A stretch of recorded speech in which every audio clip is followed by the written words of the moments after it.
একটা কোম্পানির এমডি আর একজন কেয়ারটেকার বিল্ডিংয়ের সমান বেতন হবে? কেন? কারণটা কি? এরা তো সমান মানুষ, সবার দুটো করে চোখ আছে, একটা করে নাক আছে, কি সুন্দর চেহারা আছে। এমন হতে পারে এমডি সাহেবের চেহারার চাইতে যিনি কেয়ারটেকার তার চেহারা আরও অনেক সুন্দর, ফর্সা হতে পারে না? তাহলে কি বেতন কি চেহারা দেখে হবে? না না, এখানে রেসপন্সিবিলিটির পার্থক্য আছে। এমডি সাহেবের রেসপন্সিবিলিটি আর কেয়ারটেকার, বিল্ডিংয়ের কেয়ারটেকার, তাদের রেসপন্সিবিলিটির পার্থক্য আছে।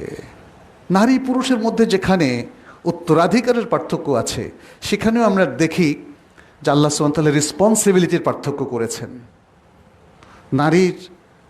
এবং যদি আমরা বলি বিবাহ হলো, যেমন ধরেন স্বামী এবং স্ত্রীর অভিভাবক কে? স্বামী। খোরপোশ কাকে দিতে হয়? নারীকে না, মানে স্বামীকে না স্ত্রীকে? স্বামীকে। সুতরাং নারীর তো এখানে কোনো অর্থনৈতিক রেসপন্সিবিলিটি তেমন নেই। ফলে আল্লাহ সুবহানাহু ওয়া তাআলা দেখেন পুরুষকে বেশি রেসপন্সিবিলিটি দিয়েছে, তাকে খরচের দায়িত্বটা দিয়েছে। আর রিজালু কাওয়ামুনা আলান নিসার জন্যই বলা হয়েছে। এটা একটা উদাহরণ।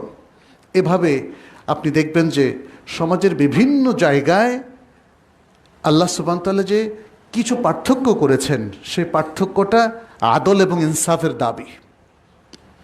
আপনি যদি সেই পার্থক্য না করেন তাহলেই জুলুম হবে, তাহলেই জুলুম হবে। ইসলাম এই জন্যে সব জায়গায় বুঝে না বুঝে সমান করে দেওয়ার কথা বলেনি।